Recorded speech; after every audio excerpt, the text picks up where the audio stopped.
Hello, everybody. My name is Graham Elwood. And I'm Chris Mancini. And welcome to Earbuds on the Road. Earbuds on the Road. It's the Comedy Film Nerds podcast, Mobile. What are we? Episode 215. Yeah. Might be our second 215. That's irrelevant. It's right now. It's the first 215 you're hearing. It's the first 215 you're hearing. Oh, my goodness. It's a lot of moving parts right now. Oh, my God. That's why we're in a hotel room near the LaGuardia airport. I'm sitting on the fucking floor because I'm too tired to go and get another chair from my room. That's next door. Yes, that's next door. It's not like it's far. It's not like you have to, go and unload it or build it. No. Or something. I'm just done. You literally, I'm amazed you didn't just take your pants off and just sit on the floor and just start. All right, start recording, Dave. Chris is in his underwear and he's sucking his thumb. All right, let's talk about some movies. Why is this awkward? This is what I do in a hotel room at late at night? This is how, if I want to record this way, I can. I'm an adult. I do what the fuck I want. Tell me what to do, how to live my goddamn life. Running around Manhattan like a goddamn animal. Earbuds update, folks. We're running around Manhattan like goddamn animals. Like goddamn animals. It's actually been really, really fun. We got to talk to Welcome to Night Vale. We went to the Entertainment Weekly offices. We talked to Kyle Ryan, who just got hired over there. And we got to walk around and have lunch in the EW offices. It was really fun. That was amazing. Yeah, and to see all the posters and the blow-ups of the covers and really that was pretty cool. Seeing the blow-ups of the covers, and then they had some cool in the air in the room that we shot in. There was a cool poster of from Tropic Thunder, but they were all in suits during the promo. It was Ben Stiller, Jack Black, and Robert Downey Jr. Yeah. All in suits, and it was this cool sort of black and white low angle. That was a really cool thing. So you got to see cool stuff like that at Entertainment Weekly. So and it was on the weekend, so there was no one else there. So it was really good. We had the run of the place. Did we luck out on parking? Yeah. Oh, that was what's great. Because we knew coming into Manhattan was just going to be a cluster, and it was. Mm-hmm. Any time coming in and out of Manhattan is a thing. Mm-hmm. But we got there, and there was parking right in front of the building. Yeah, it was perfect.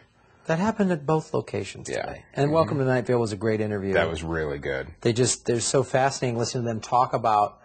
Was Instagram is where they really and Reddit. Yeah, and Reddit, yeah, where they literally went from what did they say 100,000 for the year? I can't remember. Yeah, the exact they had 100,000 downloads for a year. For a year.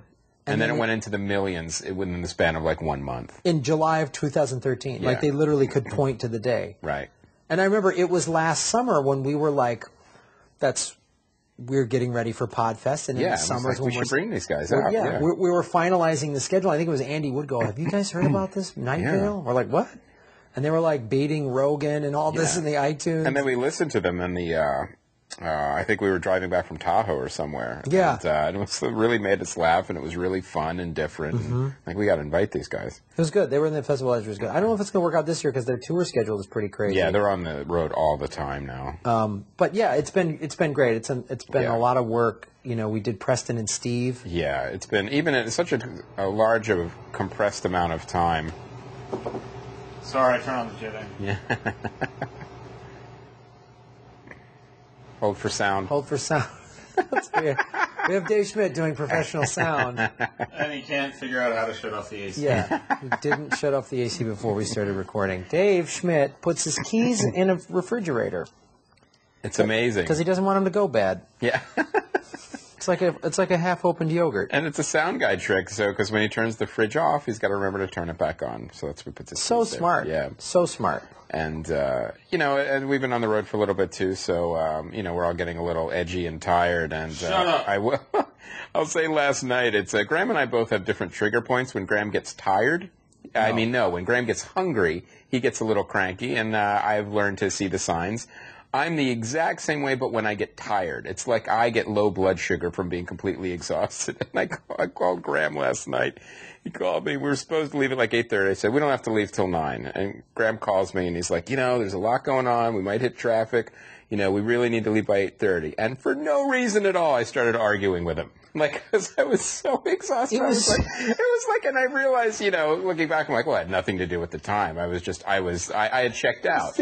I had checked. It was the dumbest conversation. It's like, well, when do you want to leave? Graham's like 8:30. I went, no. I was just. You said no. We've been working together for 7 years. I know, it was so dumb because I got so tired. And it was like, then you're like trying to, because my signs, like I know yours, you're like, you know what, he's tired. Let me just explain to him that we need to leave early because there's going to be traffic. We don't know we're going to hit Manhattan. And while you were explaining it, all I could hear was, oh, God, stop whining. Shut up. You're like an old woman. That was what was going on in my head. And I'm like, all right, fine. I'll see you in the morning. And now, this is beside the point, but Graham was right. And we did need to leave early. But, and then I texted you. I'm like, look, I'm sorry. I was tired. I got a little cranky. But what's really funny is, like, Graham was right, but not for the reason I thought. We ended up being late because our other producer started throwing up all day. And he wouldn't come down. Well, yes. But let's be honest. The traffic in the Lincoln Tunnel... Oh, that was brutal. That was like, we didn't have a vomiting guy in our car. Yeah. And we were still a good 20, 30 minutes late. Yeah. Or later than I wanted to get there. Yeah, so. You guys were even more. You had the vomit. Yeah. You had a vomit layover. Patrol, yeah. Oh, every 15 minutes we had that layover. So, let me say this real quick. When I got off the phone, I was like, what the fuck? You have never been late to anything. I know. You are always crazy early. Yeah, I am. Almost to the point where when you come pick me up for something, which isn't that often because usually I'm coming to you. When you come pick me up, you're always like, we agree on time. Okay, I'll be there at 1. And you're always like 12:30, 12:40. Because I never want to be late. And then you were arguing. I'm like, why is he arguing with me about the day Here's the two craziest things about that. The day before... Chris set the call time to drive to Preston and Steve at 6:30, and he's telling me, and I'm not arguing with him. Yeah. He's like, he goes, it's probably a little earlier than we need, but traffic, it's raining, rush hour. And I was like, great, I get it. We get to Preston and Steve early, which was fine. We had plenty of time to set up. Yeah. And so when I'm arguing with Chris, it would be like Chris arguing with me to eat healthier, and I'm like, no. And you're like, Graham, you need healthier food. I'm like, don't tell me how to live. After it was like 50, I just started laughing. I'm like, I can't believe I just had that conversation. And here's the crazy thing. You set the time at 8:30. I know, I did. We agreed to it. Then you text me and go, let's just go 9. And I looked at it and I was like, I don't know. I call you like, dude, I don't think it's a good idea. And you go, fine, when do you want to go? Yeah. And I go, 8:30. Yeah. And you went, no, I don't want to. And I was like... What the fuck is going on? Yeah. So then I, got a little sleep, then I was fine again. Yeah. It was like, I was like, who am I talking to? Who's happened? Yeah. Did Mike Schmidt take over? I never would have gotten anywhere there. I would have stuck in next. And, oh, fuck. Well, we made it. Yeah, we did. Made it through a vomit tunnel. Yeah, we did. Yeah, so we're full disclosure here. We need you guys to know everything that's going on. But you know what's crazy? Even so, with all this going on, we still had time to see movies. We're going to be talking about Godzilla today. Oh, yes. And let's talk about a couple other movies. We're also going to be talking about Neighbors and Some Kind of Monster, which is a documentary that I love. You recommended it. I recommended it, yeah. And I finally saw it. So should we commit to, not now, but we are going to have to do a Godzilla spoiler wrap. Yeah, I think so. At some point on this trip. Maybe it'll just be me. That won't be. No, that's a Godzilla rant. Okay. Do we want to start with that? No, let's work into it. Let's start with Neighbors. Let's start with Neighbors. No, we're doing Godzilla. What is wrong with him? He must be hungry or something. I literally could. You know what? Honestly, I was like, well, he's staying with his family. Maybe his family's driving him nuts. Dave Schmidt. I knew it. I knew there was something else. I'm like, you're never that unreasonable unless there's some way other thing going on. Me, it's clear. I'm just hungry, and I get hungry every 2 hours. Yeah, and I find too. It's as soon as I get tired and it's like pressure, it's like that's all right. I'm checking out. I'm done. Now I'm just going to be unreasonable. I knew it. I knew it. We'll have a spoiler up on that. Yeah, we'll go through our trigger points and bring in witnesses for each. But so let's talk about Neighbors. It was one of those movies that I wasn't sure what to expect, and the only reason we saw it is because it was date night and to fit into our time, and we couldn't see Locke at the time that we wanted. So because we wanted to see Locke, so we saw Neighbors, and I gotta say it was definitely a mixed bag. It was better than I thought it would be. However, I still did not think it was a great movie. And one of the problems with it, for those of you who don't know what it is, it's like a new couple. It's Seth Rogen and I'll look it up. Yeah. And Rose Byrne, I think. They move in, they have a new baby, and then a frat house moves in next door. And then at first they're all like buddy, and then you know from the trailers that, it's going to be family versus frat. But what's crazy is that it takes forever to get to that point. It's like literally like 30, 40 minutes in. I'm like, really? When are they going to start fighting? Isn't this kind of the premise of the movie? Why is it taking so long to get there? And the main problem with the movie is the movie didn't really know what it wanted to be. Like, did it want to be a smart comedy? Did it want to be just a frat, gross-out comedy? And it ended up being a little bit of each of those things. And when you mix it all together, the sum is definitely less than the sum of the parts, because you have like some really witty and funny dialogue between Seth Rogen and Rose Byrne about, getting past that time in your lives. They have a baby now, more responsibility, and you see that kind of like, because we all go through that transition. I'm like, hey, I can't party anymore, and even though I want to be the cool guy that parties like a frat guy, but I'm an adult now. Yeah, I'm an American kid. Yeah. So, and what I did like is that they kind of made Rose Byrne kind of that same type of characters. Like, she wasn't the foil, like the practical one. They were both kind of the same thing. Like, she didn't really want to grow up either, so she kind of was part of the problem, which was great. That was actually something a little different. But where it fell apart is, first of all, there is no other comedic actors in it except Seth Rogen. So that's part of the problem. So what about Zac Efron? He couldn't... No, he's just a pretty boy with abs, really. He can't pull it off. I mean, he does his best, but when you're up against comedic actors that have been doing it for years, there's no comparison. And Rose Byrne, she tried again. She tried, but again, it doesn't. It's not at the level. The thing that's not like Bridesmaids. She was playing a very they did Bridesmaids correctly in terms of they cast her in the role that needed the serious actor, the straight man, basically the Abbott role. And really, that's what you need. And when you have a strong straight man role, it makes the comedians even funnier. Right. So, but then when she's trying to do like the crazy comedy, like with Seth Rogen, it doesn't come across as well. Now, so you've got kind of some smart dialogue and some some funny dialogue, but then you go all the way to the frat side, and then it's all gross out titty boner fart jokes, and then what's this movie going to be? And then it goes back and forth, so you don't really know. It tries to have it both ways, and at the end of the day, you can't. It just doesn't. It didn't fly. So it was okay. It was better than most kind of like gross out fratty comedies, but it's a rental at best. And it's promoted as like from the makers of like This Is the End, and This Is the End I thought was really funny. And I thought it really just kind of had the... It's the director of Get Him to the Greek and the 5-Year Engagement. Yeah, I don't even think that matters. I mean, this movie is kind of like its own animal. And I really think when you have like someone like Seth Rogen on set, I think he's got a lot more power. Like when you see, for better or for worse, like something like Green Hornet, even Michael Gondry said it's not really my movie, even though I directed it. Oh. So it really feels like, it was kind of done by committee and everyone kind of threw in a scene and...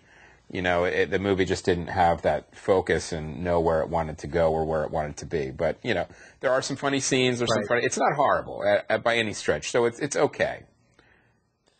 All right, so you think it's... Okay, so it was a writing problem? Writing and directing, like, it was more tone. It didn't know where it wanted to be or what kind of movie it wanted to be. All right, let's work into now. Let's do some kind of monster. Okay, some kind of monster, and then we'll go to the king of monsters. So we're going to do it a little in reverse order a little bit because we want to save Godzilla. But now, Some Kind of Monster was the Metallica documentary that I absolutely loved, and I had recommended it to you while we were making this movie. And here's why it's a good documentary. I'm not a Metallica fan. I'm not a metal guy. Mm-hmm. Not that I dislike that kind of. It's just that genre of music just never really resonated with me. But it's a great documentary, and that's why. Because and what we've talked about a bunch on this show and in the book, even what makes a good documentary. You don't have to be knowledgeable or a fan of whatever the subject matter is. It just has to be a compelling story. And oh my God, is this a compelling story? It brings you into the world regardless of what the world is. Yes. It's the dynamic of a big, famous band is just interesting. Yes. No matter what it is. I mean, like literally, if it was like a Philharmonic or some type of music you don't care about. Obviously, if you're a fan of Metallica, you're going to love this. Yes. You probably have already seen it because it came out 10 years ago. But if you aren't, I'm telling you, you got to see this. And your recommendation was right on point because it's okay. So it starts out, and this is what is so great about documentaries. It starts out, we're going to just follow Metallica as they make their new album and then go on tour. Exactly. This will be for the fans. This will be just a fun, cool. behind-the-scenes look at this giant, one of the biggest bands ever. Sure. Couple weeks into it, James Hetfield, yes. right? Mm-hmm. The lead singer. He's having a problem with alcoholism. He needs to go into rehab. Mm-hmm. A couple weeks go by. A couple months go by. A year goes by, and the band is like, are we a band? What do we do? And they have to, and they hire this guy who's this like big money sports, what would you call him? Like a therapist or mediator? Life coach, whatever. Life coach. One of those very ambiguous self-help titles. Right. Yeah. Whose job is to come, and this guy, I guess, has been hired in the past to come on some big teams with big millionaire egos. Right. And his job is to kind of group therapy Metallica. To get them back to being a band again. Yeah. And it's funny, like, you see the dynamic. Like, Lars is like, this is my band. And James has his very strong ego. You got these two big guys, and then you've got the Kirk Hammett, who's this sort of low-key dude. It's like, hey, I just want to play music. I just want to play, and I always feel like I'm caught between some fight between mom and dad. You know? Yeah. And you see that dynamic. Mm-hmm. It's so fascinating, and I don't want to spoil it, but what they go through is really awesome, and it's everything that makes a great documentary. And there's even a scene where the film crew is like, what do we do? Like, can you imagine you're hired? Like, we got hired in the middle of this and then all of a sudden had to stop because podcasting went on hold for a year, and so they started taping the therapy sessions. Yeah, they started taping the therapy sessions, which were like so interesting to watch and they address the dynamic of, this is weird with cameras in the room. Yeah. And so it was really fascinating. And then just the history of Metallica. I forgot that Lars Ulrich did the Napster legal battle. Oh, yeah. And everybody hated him for it. Yep. Especially now 10 years later. How Napster came in and gave all this music for free. Right. Fans loved it. Bands hated it. Some bands embraced it. Some fought it. Blah, blah, blah. Here we are 10 years later. The record industry collapsed. Blah, blah, blah. 10 years later, I remember I spoke last year to a record executive. A band manager, just having done some of those rock and roll cruises, and he's like, because of iTunes and the iPhone and Shazam, bands are starting to make money again off of albums. Yeah, and the other thing that's the records you don't have to even produce records anymore. Everything's digital, so the cost has actually gone down. The cost has gone down. I even talked to Joe Sib, that I've done his podcast, who's a comic, and he's done shows with me, and he runs I think it's called Dummy One record label. You know what's coming back? Is vinyl, as like a collector's niche thing. Vinyl, and even now cassette tapes for the Cassette tapes? Cassette tapes, Really? like retro hipster, like cassette tapes. The Whole Foods near my house is selling a portable record player and records. Is it made of hemp? Yeah, it should be. And the 23-year-old girl was showing me, this is how you play a record, and you find the tracks. And I was like, I know how this... Oh, are you over 30? Yeah, beat it.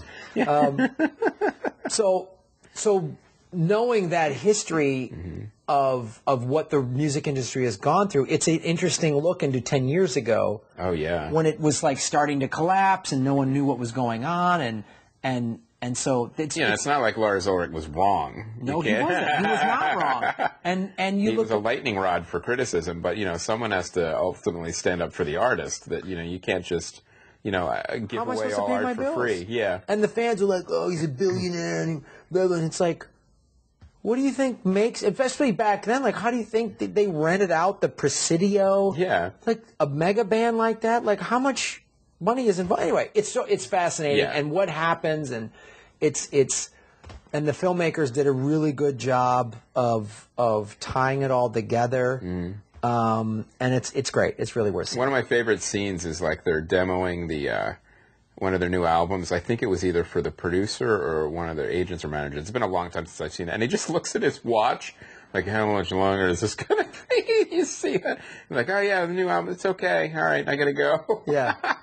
Just the behind the scenes and the way they you see, what I loved about it, too, is you have this giant mega band, and you see that not only are these real people, but they're also real people with some major problems that need to be sorted through. And then it was a really moving scene, if you're a metal fan, too, to see Dave Mustaine just break down and cry because he was part of Metallica before they got huge, and they kicked him out of the band. That whole storyline is like, wow. I mean, he went on to create Megadeth. He still did okay. But, you could see him in his eyes that it's haunted him his entire life. Which it shouldn't. Yeah, that he got kicked out of Metallica. I mean, that was all fascinating, and then they auditioned the new guy. Anyway, It's awesome. It's an awesome documentary, and if you like docs, I would highly recommend it. I think, and I got it on Netflix, so check that out. Okay. All right, Godzilla. Maybe I should start. You should okay. go. You should go first. Godzilla. First I want to say, I've been thinking about this movie after seeing it last night, thinking about it, and I figured out the way to describe this movie, and the reason there's a problem with this movie, and the reason why it's still good, is that it's a very unusual mix for a filmmaker to get all the difficult things right and all the easy things wrong. And that's really what happened with this movie. That's a great way to describe it. Because when you look at what went right with this movie, and first of all, I will say I liked it, but I had some real problems with it too. Godzilla looked fantastic. Him fighting giant monsters was fantastic. Having Bryan Cranston in the movie was absolutely great, and the way the movie unfolded in the beginning was absolutely compelling. Everything from the beginning credit sequence to the history and the creation of the monsters and Godzilla. And where the movie goes off the rails is in the easy stuff that how could you get this wrong? Not showing the monster fights, not showing Godzilla until the very end where it's been so long and so much dialogue that you're like, I want to enjoy this, but I'd be enjoying it more if I got to see him more. And you have these crazy plot points. Now, this is a small spoiler. I'm going to tell you guys this, because I think it's important because we're being sold a bill of goods on some of this movie. Is Bryan Cranston dies at the very beginning of the film. And he is not in the entire film the way it's set up and how he's with the trailers and the way this movie is being sold. So I thought that was a real kind of like, fuck you. I'm like, wait a minute, this whole backstory, and you're setting up this character, and you kill him right at the very beginning? This is insane. And so there was some of those things really, really didn't resonate. But I got to tell you, man, those big monster fights, Godzilla looked great. It was nostalgic and fun. And I'll tell you, this movie just needs a re-edit. And I really think it'd be a much better film. I'll tell you all the things I liked about it. Okay, good. Good start. Good start. The big fight at the end I liked, of course. The way they teased in the beginning just showing you a little bit of Godzilla, the Bryan Cranston stuff.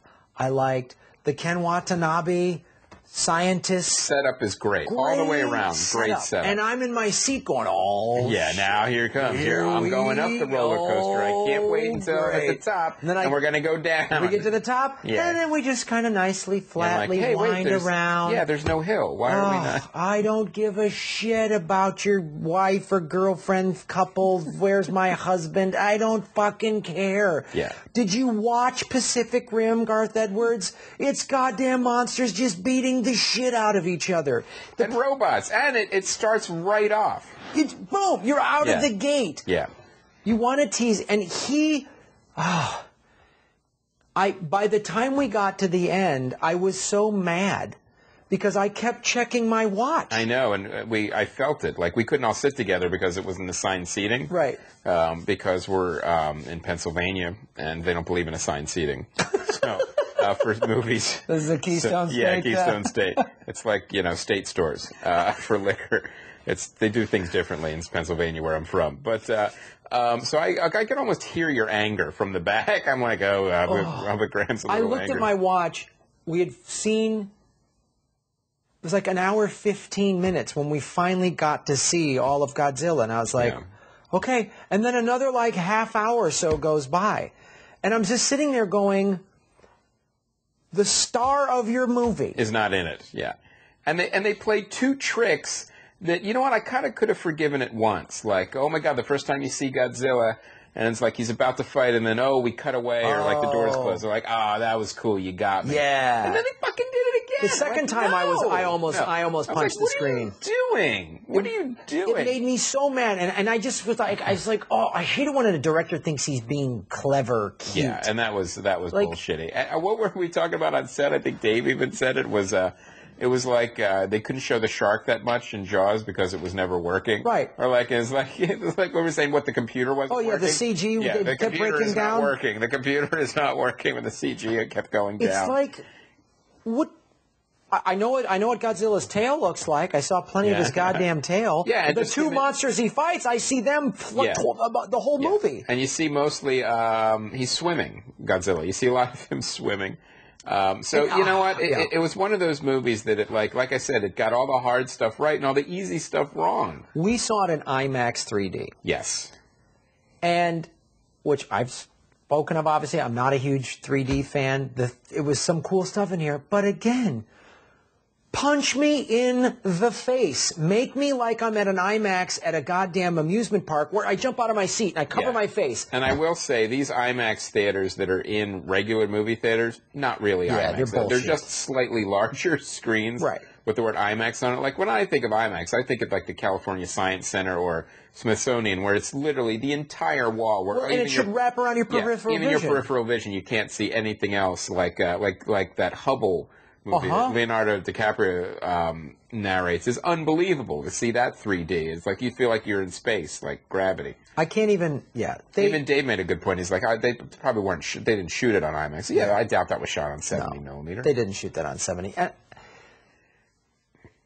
I don't know why this is so difficult to do. Well, I don't know why 98 Godzilla, the 2001, why is this so fucking hard to do? Well, that's what's so frustrating about it because like the hard stuff, like I said, got it right, and the easy stuff got it wrong. Now, there is the last Japanese movie they made, Final Wars, was, it was basically a typical Godzilla movie, but it was great where Final Wars, they pretty much just brought back every single monster ever. Like, every city had a monster attacking it.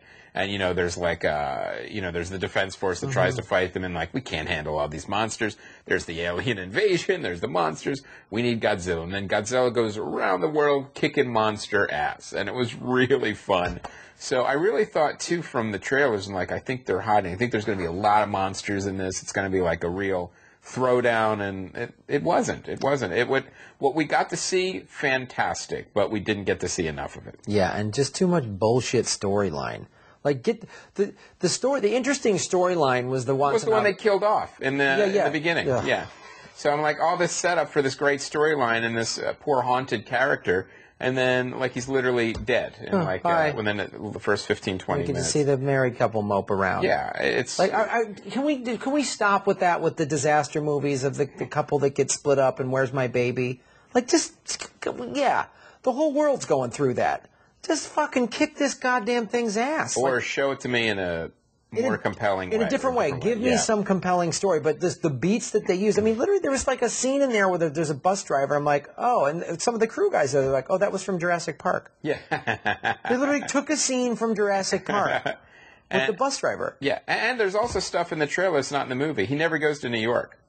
Like, there's nothing, like the trailer has the Statue of Liberty destroyed, and there's no scenes in New York where they're getting destroyed. Now, I did, love the city destruction because the monsters are very big. Right. It's even more fantastic. They go to some cool places. I don't want to give it away, but they go to some places that haven't been destroyed much in disaster movies, which is great because it's like New York doesn't need to be destroyed anymore. Right. Like, or New York or LA don't need to be destroyed. No, we've seen it. Yeah, let's blow up some other cities. Yeah, so there's other places. And like I said, it was like, oh my God, I've never, there was imagery that you've never seen before because it was done so well. So I don't know. It's an interesting thing. I think because I think this movie is making a lot of money, if they learn, especially if I think it's Gareth Edwards, if he learns from what happened in what he did wrong in the first one, like, will we get a better Godzilla movie next time? I hope so. Because, like I said, everything that was right, man, I loved. It's just the stuff that went wrong. I was like, come on, really? Oh, really? God. Yeah, that was dumb. All right. Well, let's go into we're going to go into what's coming out next week. You know what? We have an ad to do. Oh, we do. We do. We have an ad. We have a sponsor this week. Oh, we do. I believe it's our good friends at Trunk Club. Our good friends at Trunk Club. TrunkClub.com.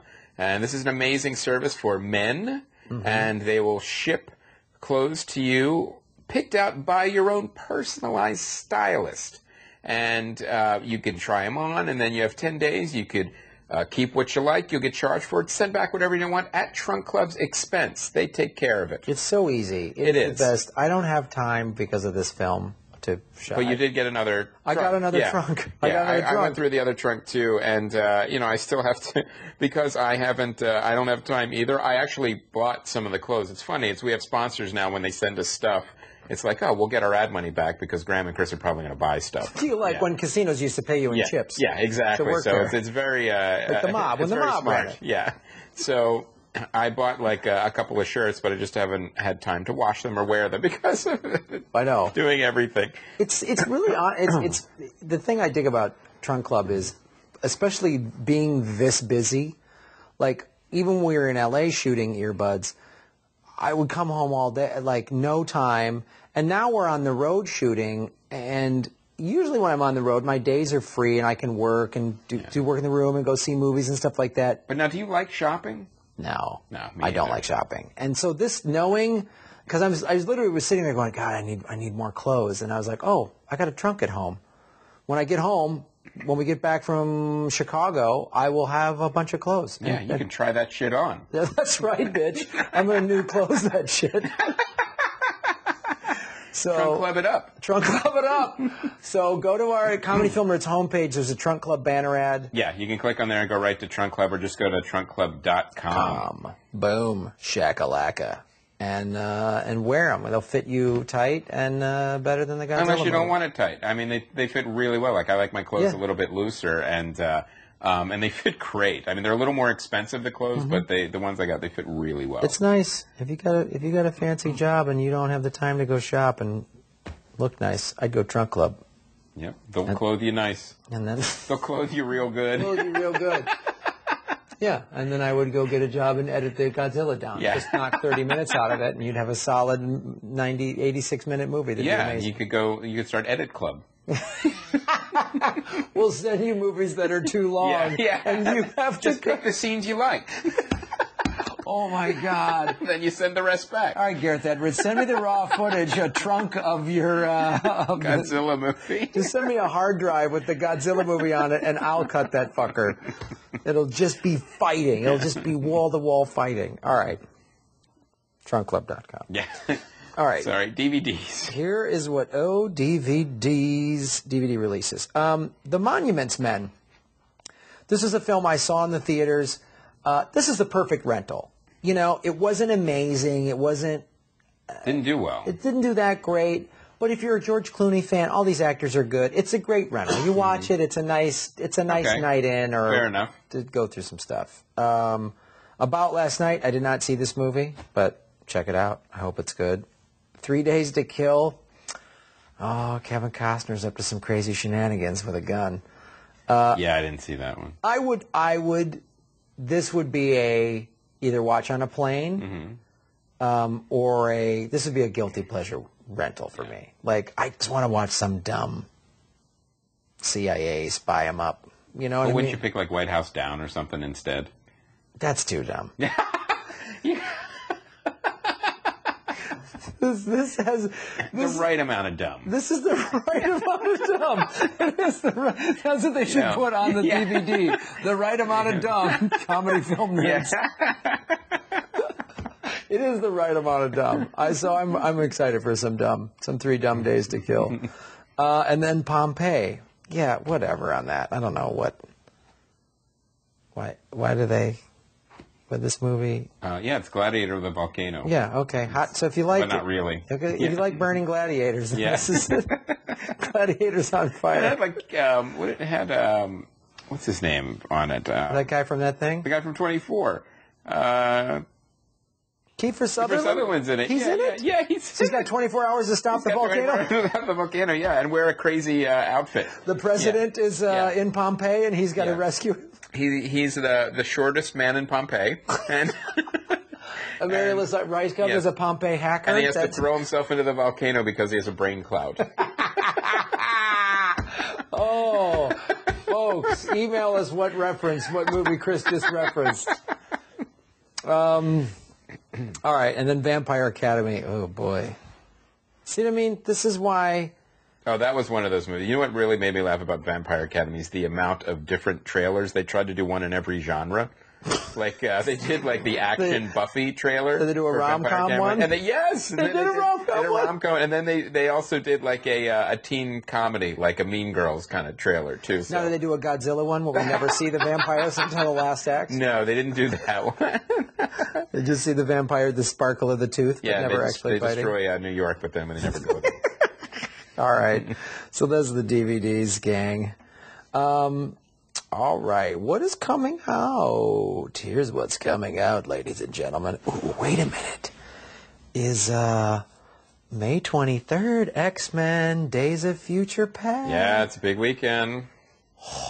I'm looking forward to this one. I love the last one so much. I'm excited for the last one, and the trailer makes this look like I'm just excited about it. So X-Men. I thought X-Men First Class was the best X-Men movie I've ever seen. I thought that was my favorite. You know, I mean, we got like the last year, we got the Wolverine movie and First Class. They're both. I don't know. I almost like the Wolverine one better. Oh, do you? No, I don't. I thought samurai. First Class. It was a girl samurai. Oh, there you go. So that's why I like it better. It's a girl samurai. I understood. Yeah, ex-wife number 2 is in it. Yeah. So so that's why I like X-Men Days of Future Past. And then Blended. Adam Sandler and Drew Barrymore. Finally, I was hoping they'd make another movie together. God. How long were we going to have to wait? Oh, thank God. To not see this movie. So great. Oh, now here's a movie that I've seen the trailer for online, Cold in July, with Michael C. Hall, Sam Shepard, Don Johnson. Oh, we talked about Vanessa that. Show. Yeah. We talked about it at the summer movie preview app, which we haven't posted yet. You guys, we're so sorry. Yeah, we've just been a little busy. It is coming. I know we took a week off, and it's coming. Yes, we promise. Stuff is coming. So that is coming out, and then of course, Words and Pictures. This is a little indie Clive Owen movie. It's a little comedy. I love Clive Owen. An art instructor and an English teacher from a rivalry that ends up with a competition at their school in which students decide whether words or pictures are more important. Maybe. Wait, so Clive Owen doesn't kill anybody in this movie? No, it's swarthy Clive Owen. It's I got you. Unbuttoned shirt Clive Owen.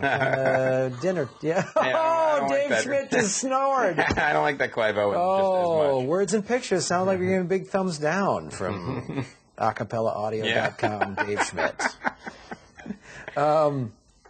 All right, so that's what's coming out. So it looks like just go see X-Men and maybe slide into Cold in July. You know what I mean? Get a little palate cleanser. Yeah, Cold in July. And then, if you saw Blended, that's on you. Yeah. You have no one to blame but yourself. All right, well, that's our show, guys. Live from a Hampton Inn near the LaGuardia Airport. Yeah, getting excited for that free breakfast tomorrow. Oh, 6 to 10, guys. People think comedy is glamorous, but filmmaking? Independent filmmaking. Oh, my gosh. You have no idea what it's like eating, like, dirty snacks or something like that on some sweaty house that we had to walk up the stairs and lug gear and all that stuff. All right, guys, thank you so much for listening.